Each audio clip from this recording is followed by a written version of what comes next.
দর্শক আমন্ত্রণ জানাচ্ছি এটিএন নিউজের সাপ্তাহিক আয়োজন popular Life Insurance Company limited B-stock অনুষ্ঠানে। আপনাদের সাথে আছি আমি গোলাম কাদির রবু।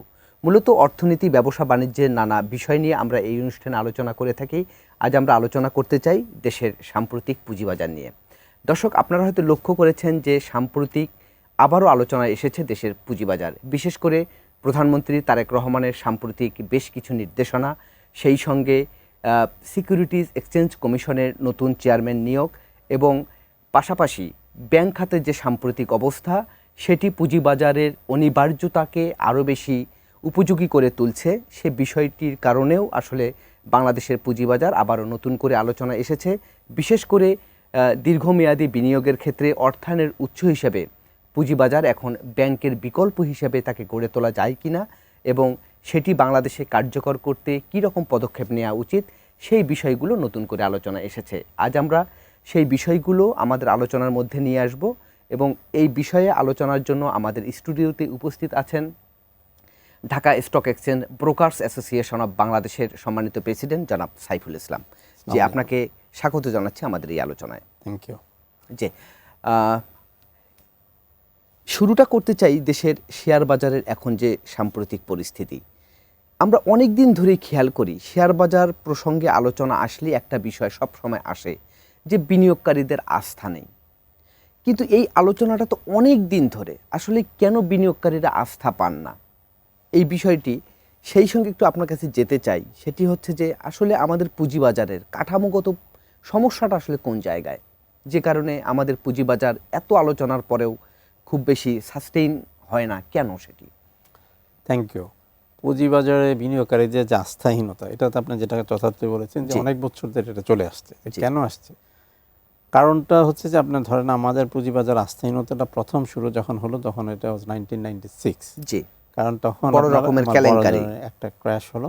ক্র্যাশের পরে আপনার ধরেন 97 থেকে 2000 পর্যন্ত আমাদের এখানে পুঁজিবাজারের আস্থাহীনতা চরম আকার ধারণ করলো। জি, তারপরে ধরেন একটা স্ট্রাকচারাল চেঞ্জ আসলো। চেঞ্জটা কি? সেটা হচ্ছে যে পুঁজিবাজারে 96-এ যে কটা কারণ চিহ্নিত হয়েছিল যে কেন পুঁজিবাজারের এই ধরনের একটা ধস আসলো, সেখানে দেখা গেল যে পেপার স্ক্রিপ্ট যেটা ছিল, মানে শেয়ার সার্টিফিকেটের মাধ্যমে যে শেয়ার কেনা বেচা হতো, সেই শেয়ার সার্টিফিকেটগুলি ওয়াজ মোস্টলি ফেক।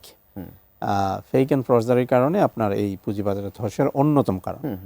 তখন আপনার ইমিডিয়েটলি ডিসিশন হলো যে আমরা সিডিবিএল-এ যাবো, সেন্ট্রাল ডিপোজিটরি, যেটা আপনার নন পেপার স্ক্রিপ্ট ডিজিটালাইজড হয়ে যাবে।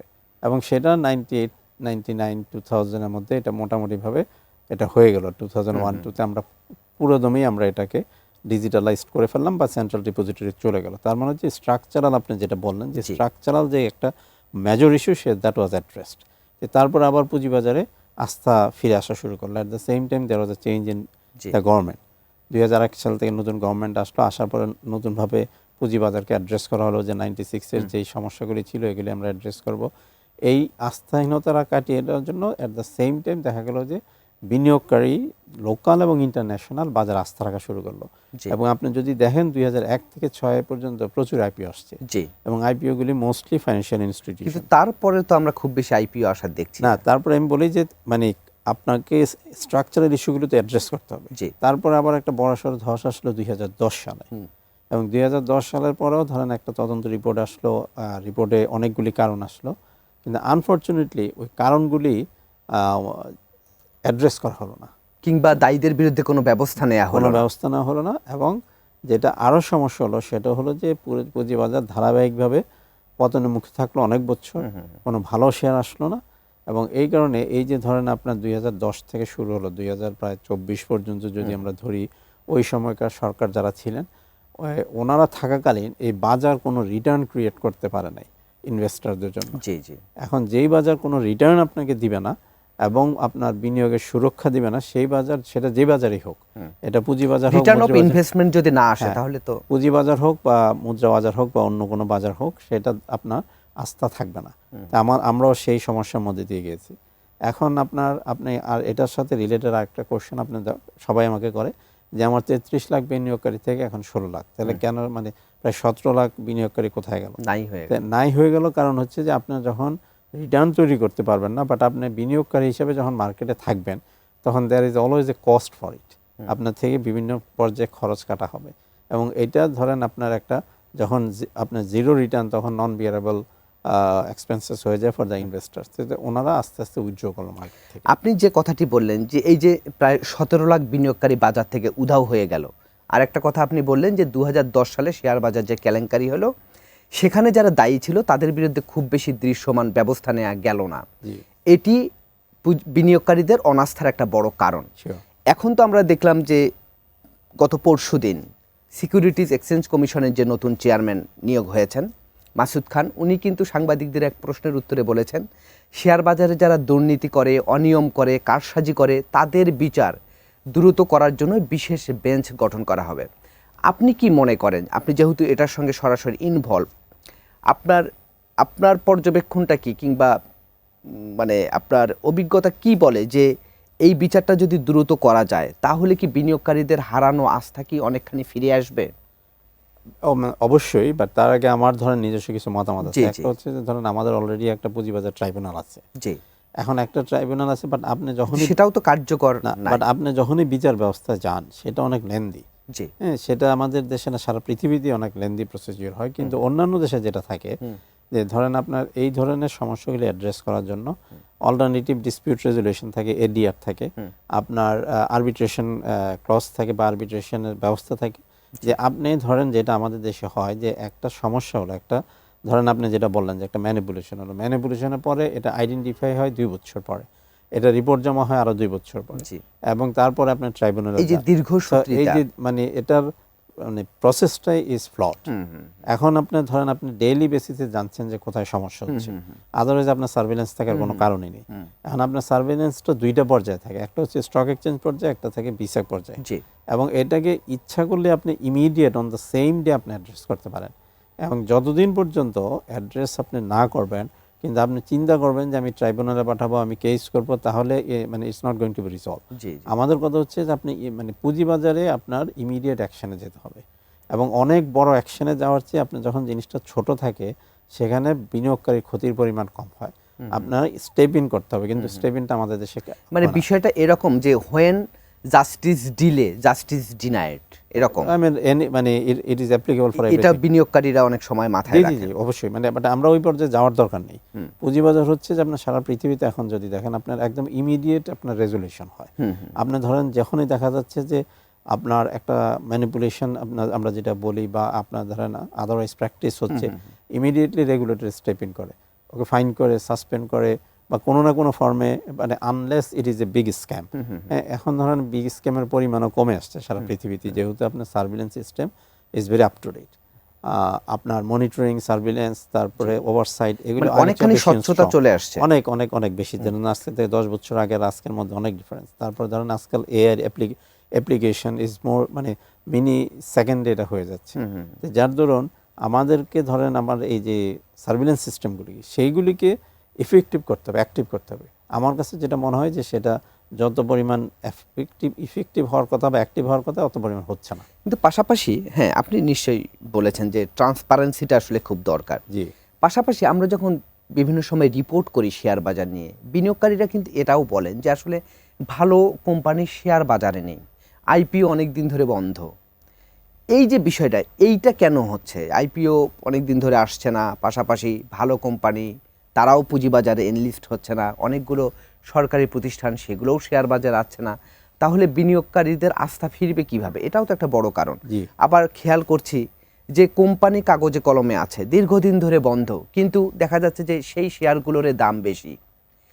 ফলে আমি একজন বিনিয়োগকারী হিসেবে কিভাবে এই বাজারটার উপর আস্থা রাখবো?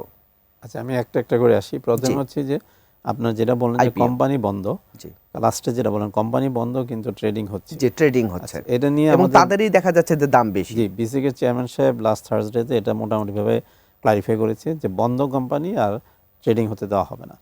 বন্ধ বলতে কতদিন বন্ধ সেটা হয়তো আমরা দেখবো যে অনেক কোম্পানি গ্যাসের কারণে 3 মাস বন্ধ, সেটা তো আপনি ধরেন ডিলিস্ট করতে পারবেন না বা সাসপেন্ড করতে পারবেন না।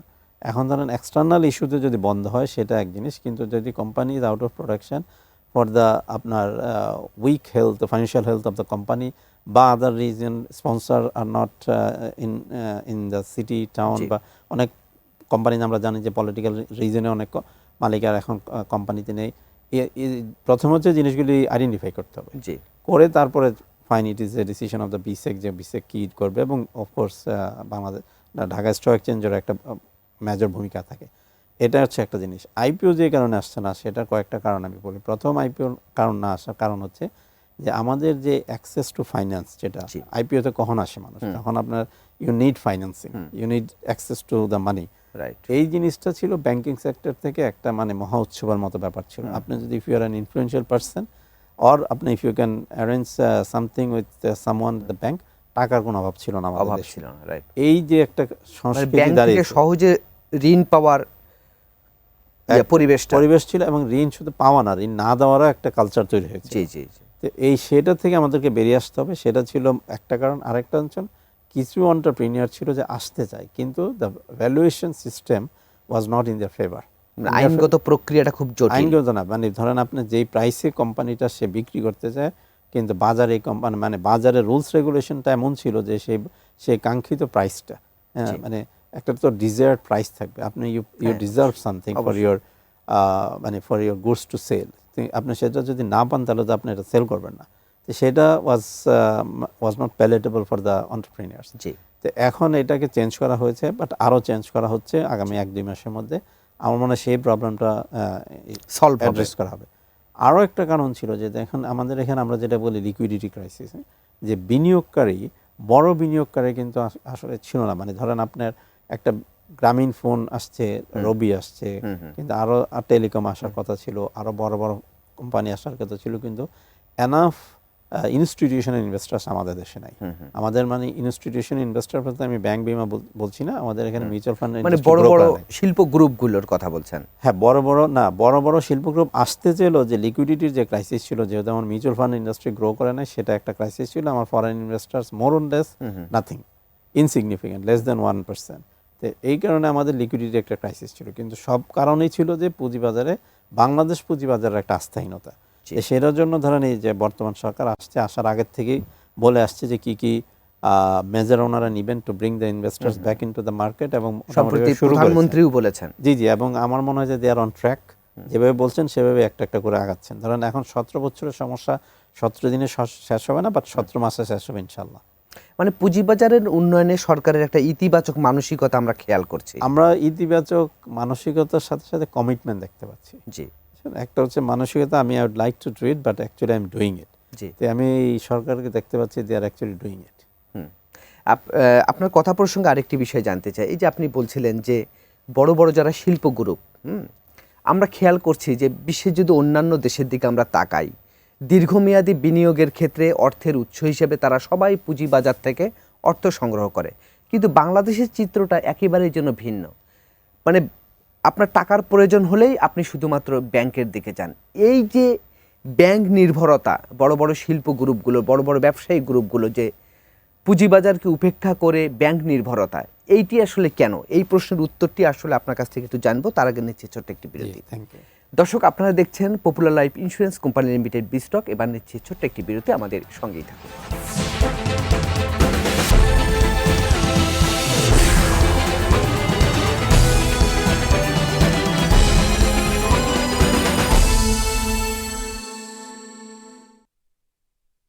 দর্শক, বিরতির পর আমরা আবারও ফিরে এলাম Popular Life Insurance Company Limited বিস্টক অনুষ্ঠানে। আজ আমরা আলোচনা করছি দেশের পুঁজিবাজারের সাম্প্রতিক অবস্থা এবং সেই সঙ্গে অর্থায়নের উৎস হিসেবে পুঁজিবাজার, এসব নিয়ে আজ আমরা অতিথি হিসেবে পেয়েছি ঢাকা স্টক এক্সচেঞ্জ ব্রোকার্স অ্যাসোসিয়েশনের প্রেসিডেন্ট জনাব সাইফুল ইসলাম। যে আপনাকে আরেকবার স্বাগত জানাচ্ছি। যে বিরতির আগে আপনার কাছে আমি একটা কোশ্চেন করেছিলাম, সেটি হচ্ছে যে বড় বড় শিল্প গ্রুপ কিন্তু ব্যবসায়িক গ্রুপগুলো কেন আসলে অর্থের যোগানের জন্য সবসময় ব্যাংকের উপর নির্ভর করে? কেন তারা পুঁজিবাজারে যেতে আগ্রহী হয় না? এটি কেন আসলে? দুটো কারণ। একটা আমরা অলরেডি আলাপ করেছি যে ব্যাংক ওনাদের জন্য এমন একটা জায়গা ছিল যেখানে শুধু টাকা দিত না, টাকাটা ফেরত নেওয়ার ব্যবস্থা ছিল না। অবারিত দুয়ার খোলা। অবারিত দুয়ার। এটার তো কনসিকুয়েন্স আমরা এখন দেখতে পাচ্ছি। জি। যে আমাদের এখানে ধরেন প্রায় 65টা ব্যাংকের মধ্যে 10টা ব্যাংকের এখন টাকা দেওয়ার সক্ষমতা আছে। জি। অন্য ব্যাংকগুলি টাকা আদায়ের যে সক্ষমতা সেটাও হারিয়েছে। দেওয়া তো ধরেন আউট অফ কোশ্চেন। এটা একটা ছিল। আরেকটা জিনিস ছিল যে বড় বড় শিল্প না, সব শিল্পপতিরাই, যেটা বাংলাদেশের সমস্যা, ওনারা কোনো কমপ্লায়েন্সের মধ্যে আসতে চান না। আচ্ছা, যতদিন পর্যন্ত পুঁজিবাজারে না আসে ততদিন পর্যন্ত ওরা নন কমপ্লায়েন্স থাকে। দেখেন পুঁজিবাজারে আসলে এখন প্রায় 7-7.5% একটা ট্যাক্স রিবেট পাচ্ছে, which is a huge amount, but তারপরে ওনারা পুঁজিবাজার আসতে চান না। তার মানে হচ্ছে যে 7% ট্যাক্স রিবেট আপনি যতটুকু না সেভ করছেন তার বেশি সেভ করছেন in some other way, otherwise তো আপনি অবশ্যই আসতেন। তো এই যে আমাদের দেশে একটা দ্বিচারিতা, আমরা মানে কমপ্লায়েন্স পুঁজিবাজারে যারা আসবে ওনাদের উপরে কমপ্লায়েন্সটা মানে অ্যাপ্লাই করছি, but not on the non listed company, সেটা থেকে বেরিয়ে আসছে। কমপ্লায়েন্স এবং স্বচ্ছতাটা তারা নিশ্চিত করতে চান না, নিশ্চিত করতে চান না, এবং একটা ফিয়ার ফ্যাক্টর আছে জি, যে মানে এর জন্য ধরেন আপনার শুধুমাত্র ওনাদেরকে দায়ী করলে হবে না, এখানে আমাদের যারা রেগুলেটর ওনারাও ইনফ্লেক্সিবল, ওনারাও পুঁজিবাজারে যারা আপনার লিস্টেড ওনাদের উপরে আমার কাছে মনে হয় যে এক্সেসিভ রেগুলেশন চাপিয়ে দেয়, আর যারা নন লিস্টেড ওনাদের ব্যাপারে একদমই বলতে পারেন যে মানে they don't want to keep an eye on the non listed company, সেটাও ঠিক না। একই সঙ্গে কি মানে মালিকানার ভাগটা তারা অন্যকে দিতে চান না, এটা ধরেন এরকমের মানসিকতাও কাজ করে কিনা আছে, বাট এটা থেকে বেরিয়ে আসছে। কারণ এখন ধরেন মোটামুটি ভাবে আমাদের দেশে সেকেন্ড জেনারেশন বিজনেসম্যানরাই বিজনেস রান করছে, they are very open to share their I mean companies and profit, এবং এই কারণেই ধরেন আগামী 5 বছরের মধ্যে আমাদের আজকে আমরা আশা করছি যে অনেক নতুন কোম্পানি আসবে বাজারে। জি, এই যে মানে বেশিরভাগ শিল্প উদ্যোক্তাদের যে পুঁজিবাজার বাদ দিয়ে ব্যাংক ঋণের উপর নির্ভরতা, এটি আসলে সামগ্রিক ব্যাংক খাতের উপরেই বা কতখানি প্রভাব ফেলছে বলে আপনি মনে করছেন, যেটা সামগ্রিকভাবে আমার অর্থনীতিকে ক্ষতিগ্রস্ত করছে, কিংবা এটার ফলে খেলাপি ঋণও তো বাড়ছে? আপনার ধরেন আপনি যেটা জিজ্ঞেস করছেন সেটা হচ্ছে যে আমরা তো এখন সবাই ব্যাপারগুলি জানি। জি, গত 15 বছর আমরা বলে আসছি আমাদের কথা, যেটাকে বলা হয় যে কগনিজেন্সে নেওয়া হয়নি বা আমলে নেওয়া হয়নি, কিন্তু আমরা বলছি যে excessive dependency on the bank financing is a curse in the long run, এবং আপনি দেখেন এখন তাই হচ্ছে। এখন ধরেন যেটা হচ্ছে যে আপনার 18 লক্ষ কোটির মধ্যে 10 লক্ষ কোটি টাকা যেটা আমরা ঋণ বিতরণ করেছি এটা ফিরে আসাটা ইজ ইন কোশ্চেন। হ্যাঁ, এখন ধরেন আমরা আশা করি যে অন্তত 4-5 লক্ষ কোটি টাকা কোনো না কোনো ফর্মে ফেরত আসবে, কিন্তু তারপরও যে 4-5 লক্ষ কোটি টাকা ফেরত আসবে না, সেটার জন্য যে কিছু ধরেন ব্যাংক আমরা জানি যে অলরেডি 5টা ব্যাংক বিলুপ্ত হয়ে গেছে, এবং it is not unlikely that will see the same fate for many other banks in the long run. কারণ এখন ধরেন যারা ডিপোজিটার ওনারা তো মানে আগের চেয়ে অনেক বেশি সজাগ, right? So they don't keep the money in a bank or the deposit will be in question down the line. তো এখন যেটা হচ্ছে যে আপনার ধরেন যেসব ব্যাংক মানে আমরা যেটাকে ভালো ব্যাংক বলি, ভালো ব্যাংক আরও ভালো হচ্ছে ইন দ্য সেন্স দ্যাট তাদের ডিপোজিট বাড়ছে, তাদের ডিপোজিট বাড়লে স্বাভাবিকভাবে তাদের ল্যান্ডিং ক্যাপাসিটি বাড়বে। তো এখন অনেক ব্যাংক দুর্বল হয়ে যাচ্ছে, অনেক ব্যাংক অনিচ্ছা সত্ত্বেও দুর্বল হয়ে যাচ্ছে, এবং এটা হতেই থাকবে। তাহলে সেক্ষেত্রে সাইদুল ভাই আপনার কাছে একটু জানতে চাই, এই যে ব্যাংক নির্ভরতা এটা কমানোর ক্ষেত্রে আসলে কি পদক্ষেপটা নেওয়া যেতে পারে, আইনগত কিংবা মোটিভেশনাল? আইনগতভাবে আমরা খুব সহজভাবে বলছি যে বাংলাদেশ ব্যাংকে যে একটা ডেট ইকুইটি রেশিও আপনারা সেট করে দেন। সেন্ট্রাল ব্যাংকের বলছি, বিসেককেও বলছি, বাংলাদেশ সরকারকেও বলি যে যতদিন পর্যন্ত একটা ডেট ইকুইটি রেশিও মানে আপনি ধরেন 100 টাকা রেইজ করবেন, এই 100 টাকা আপনি ইকুইটি বা ডেট রেইজে আপনি রেইজ করবেন, বাট এর মধ্যে অন্তত 25 টাকা পুঁজিবাজার থেকে নিতে হবে। এটা আপনি ইকুইটি ফর্মে নিতে পারেন বা ডেট ফর্মে বা বন্ড আকারে নিতে পারেন, বাট এই যে ধরেন আপনাকে রিডাইরেক্ট করতে হবে, এটা ইনিশিয়ালি যেহেতু আমাদের এন্টারপ্রেনার আসতে চায় না, সেন্ট্রাল ব্যাংকে বা মিনিস্ট্রি অফ ফাইন্যান্সকে এটা একটা আইনের মাধ্যমে করে দিতে হবে। তার মানে আপনি বলছেন যে যদি একটা নির্দিষ্ট পরিমাণ অ্যামাউন্ট পুঁজিবাজার থেকে নেয়ার বাধ্যবাধকতা থাকে, তাহলে একদিকে পুঁজিবাজারেরও উন্নয়ন ঘটবে, অন্যদিকে ব্যাংকগুলোর উপর নির্ভরতা কমবে এবং ব্যাংকগুলো ক্ষতিগ্রস্ত হওয়ার আশঙ্কা কমে যাবে, তাই তো? অবশ্যই, মানে এটা একটা ব্যালেন্সিং মানে আপনার সিস্টেম তো তৈরি করতে হবে আমাদের। এক্সেসিভ ধরেন 98% আপনার একটা প্রতিষ্ঠানের ডিপেন্ডেন্সি অন দ্য ব্যাংকস, এটা ইজ আনসাস্টেনেবল। জি সাইদুল ভাই, আপনার কাছে আরেকটা প্রশ্ন একটু জানতে চাই, এই যে এখন আমরা দেখছি যে নতুন সিকিউরিটিজ এক্সচেঞ্জ কমিশনের চেয়ারম্যান নিয়োগ হলেন, এ ব্যাপারে আপনারা আসলে কতখানি আশাবাদী এবং আপনারা কতখানি গুণগত পরিবর্তনে আশা করছেন, এই প্রশ্নের উত্তরটি নেব, তার আগে নিচ্ছে আরেকটি বিরতি। দর্শক, আপনারা দেখছেন Popular Life Insurance Company Limited বিস্টক। এবার নিচ্ছি আরেকটি বিরতি, আমাদের সঙ্গেই থাকুন।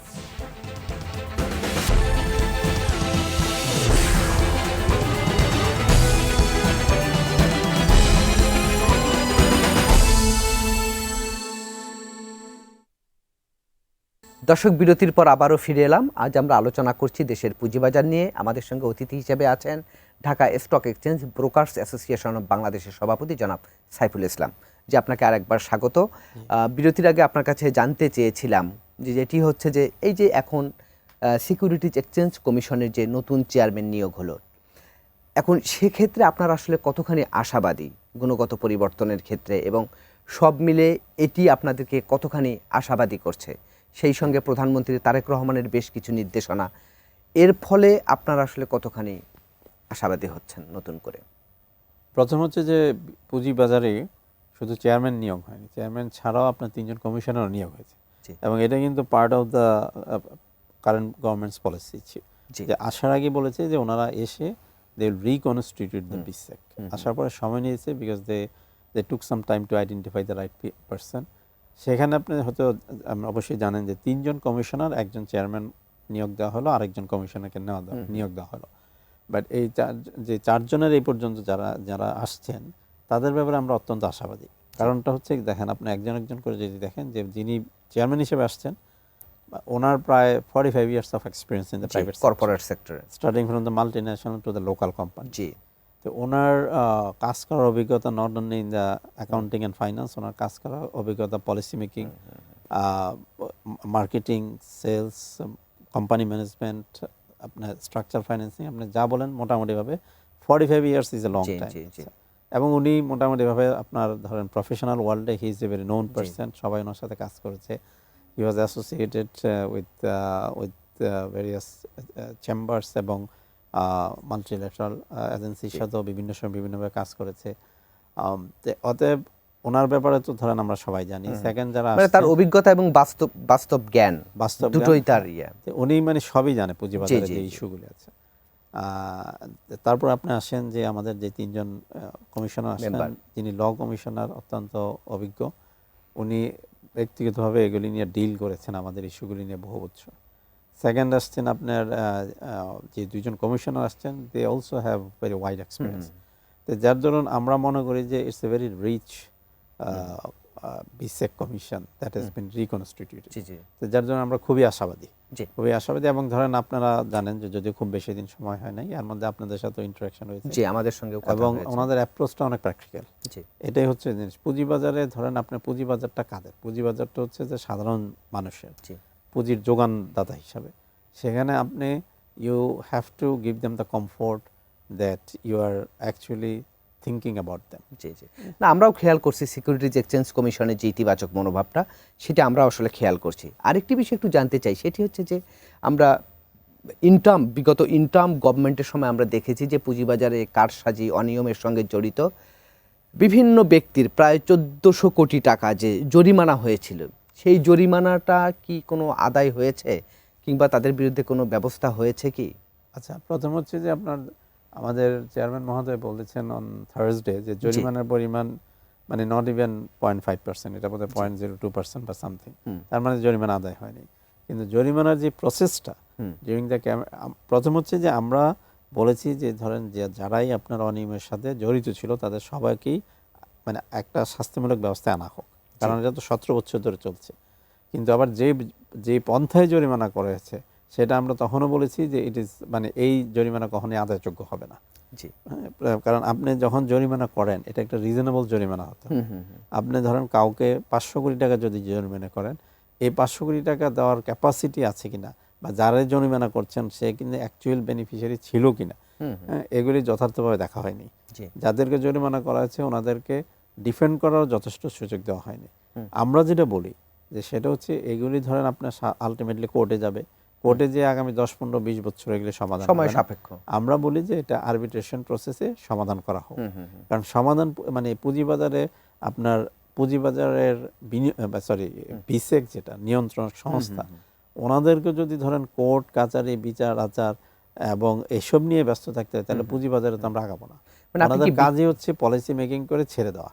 হ্যাঁ, অবশ্যই অনিয়মের সাথে সাথে এটাকে অ্যাড্রেস করা, কিন্তু যেহেতু কোর্ট প্রসেসটা মানে ওনাদেরকেও ফেয়ার হতে হবে। আমার মনে হয় না যে গত 15-18 মাস যে কেয়ারটেকার সময় বিসেক ছিল, it was a fair BSEC to all the parties they have, যাদেরকে আমরা এখন বলতে পারি মোটামুটিভাবে রেগুলেটরি ভিকটিম। বুঝছেন? তো এটা একটু রিভিউ করা দরকার, অবশ্যই রিভিউ করা দরকার, বাট এগুলি সমাধান করা দরকার। পেন্ডিং এত সমস্যা নিয়ে আপনি বাজার আগানো যাবে না। জি, আপনার কাছে আরেকটা প্রশ্ন করতে চাই, সেটি হচ্ছে যে এই যে পুঁজিবাজারে এখন আমরা দেখছি যে সিকিউরিটিজ এক্সচেঞ্জ কমিশন ভালো ভালো কোম্পানির শেয়ারগুলোকে নিয়ে আসার জন্য তারা একটা পদক্ষেপ নিতে যাচ্ছেন, সেটি হচ্ছে যে ডিরেক্ট লিস্টিং, জি জি জি। অর্থাৎ আইপিও নয়, সরাসরি তারা তালিকাভুক্ত হবে এবং শেয়ার লেনদেন শুরু হবে। তো সেটিকে আপনি কিভাবে দেখছেন? এবং একই সঙ্গে ডে নেটিং যে সিস্টেমটা চালু করা, অর্থাৎ একই দিনে বেচাকেনা করার যে সুযোগ, সেটি নতুন করে ভাবা হচ্ছে। তো এই দুই পদক্ষেপের আসলে কতটা ইতিবাচক প্রভাব পড়বে শেয়ার বাজারে? প্রথমে সরি, একটা জিনিস আমি মানে বলার সময় পাইনি, সেটা হচ্ছে কি, ধরেন গত কেয়ারটেকার গভর্নমেন্টের সময় জি প্রায় 650 company, 650 bank account has been frozen. 650, আমাদের কোনো ধারণাই ছিল না। জি। আমরা হয়তো ধরে নিয়েছি যে 20-25-50টা হয়তো কোনো কারণে ফ্রিজ করা আছে, কিন্তু এখন জানলাম যে প্রায় 650, ইনক্লুডিং সাম কোম্পানিজ। জি আপনার পুঁজিবাজারে এই ধরনের, এটার একটা আপনার মানে you have created a fear culture, এটা হলে তো হবে না। তো এগুলি আমরা বলছি বিসেককে যে রিভিউ করে, যেগুলি জেনুইন সমস্যা এগুলি রেখে দেন, যেগুলি মানে সমস্যাবিহীন আছে সেগুলিকে ছেড়ে দেন, কারণ মানে মার্কেটটাকে চলতে দিতে হবে। জি জি জি আপনাকে কমফোর্ট দিতে হবে। আচ্ছা, সেকেন্ড হচ্ছে আপনি যেটা বলেন যে ডাইরেক্ট লিস্টিং। প্রথমে হচ্ছে যে ডাইরেক্ট লিস্টিংটা আমরা সবসময় বলে আসছি যে ডাইরেক্ট লিস্টিং শুধুমাত্র স্টেট ওন এন্টারপ্রাইজের জন্য রাখা ঠিক হবে না। এখন যেটা বলছে যে মাল্টি ন্যাশনাল জন্য রাখা হবে। অ্যাট দ্য সেম টাইম বাংলাদেশের কিছু লোকাল কোম্পানি আছে যারা as good as multi national, ওনাদের অনেক ধরনের ইস্যু আছে। ওনারা হচ্ছে যে আপনারা নতুন টাকার দরকার নেই পুঁজিবাজারে। আমাদের এখন যে আইপিও সিস্টেম, আপনার টাকার দরকার হলে you will come and raise the fund from the capital market, কিন্তু আপনার টাকার দরকার নেই, but you'd like to share your shares and profits with public. There is nothing wrong যে আপনার যে কোম্পানি আছে তার থেকে 20% আপনি পাবলিকের কাছে বিক্রি করে দেবেন থ্রু এ প্রপার প্রসেস। আমরা বলছি যে লোকাল যে আপনার অ্যাটলিস্ট বড় কোম্পানি যারা আছে, যাদেরকে আপনার বিসিকের স্ট্যান্ডার্ডে মনে হয় যে as good as multinational, ওনাদেরকেও ডাইরেক্ট লিস্টিং আসতে দেওয়া হোক, এবং it should be a good vehicle, কারণ আমাদের মার্কেটটাকে বড় করতে হবে। এখন আইপিও প্রসেস আমাদের দেশে যে সময় যায়, সেই সময় যদি আমরা ওয়েট করতে হয়, আগামী 2 বছর আমরা আইপিও পাবো না। আচ্ছা, সেকেন্ড হচ্ছে যে আপনি বলেন ডে নিটিংটা আমাদের অনেক দিনের দাবি। ডে নিটিংটার দাবি এই কারণে হচ্ছে যে আমার T+2 প্রসেসটা, আমার যেহেতু ইনভেস্টেবল স্টকস কম, আমার প্রায় 400 স্টকের মধ্যে ধরেন সবাই বলছে যে মানে ধরেন একটা certain percentage of shares are not good shares, তার মানে আমার ইনভেস্টেবল স্টকস কম, কিন্তু আমার T+2 সেটেলমেন্ট, যার ধরেন আমার যে এই যে প্রসেসটার কারণে আমার ভলিউমটা ক্রিয়েট হচ্ছে না। এই যে ভলিউমটাকে যদি আমি ক্রিয়েট করতে চাই, তাহলে আমার ডে নেটিংটা চালু করা হচ্ছে। ডে মানে স্ক্রিপ্ট নেটিং বলছি, but the good thing is যেটা আমরা অ্যাট দ্য সেম টাইম বলছি যে আমরা ইনিশিয়ালি একটা পাইলট প্রজেক্টের মাধ্যমে যেখানে ধরেন আপনি 30টা গুড কোম্পানিজ দিয়ে শুরু করবো। যে যদি দেখি যে হ্যাঁ it is something that market has well accepted, তারপর আমরা আস্তে আস্তে মুভ করবো, but it's a good thing to start. আমরাও আশা করি যে এই সমস্ত নানা পদক্ষেপের মধ্য দিয়ে আসলে পুঁজিবাজার আবার নতুন মাত্রায় উত্তরণ হবে পুঁজিবাজারের, এবং নতুন একটা গতি আসবে যেটা অর্থনীতিকেও আমাদের সমৃদ্ধ করবে। তো আমরা আলোচনার একেবারে শেষ পর্যায়ে চলে এসেছি। আপনাকে অসংখ্য ধন্যবাদ আমাদেরকে সময় দেওয়ার জন্য। আপনাদেরকেও ধন্যবাদ, এবং দর্শক মণ্ডলীকে তো অবশ্যই ধন্যবাদ। আসসালামু আলাইকুম। জি দর্শক, এই ছিল আজকের Popular Life Insurance Company Limited বিস্টক। আগামীতে আবারও দেখা হবে অন্য কোনো বিষয় নিয়ে। সে পর্যন্ত ভালো থাকুন, সুস্থ থাকুন, এটিএন নিউজের সঙ্গে।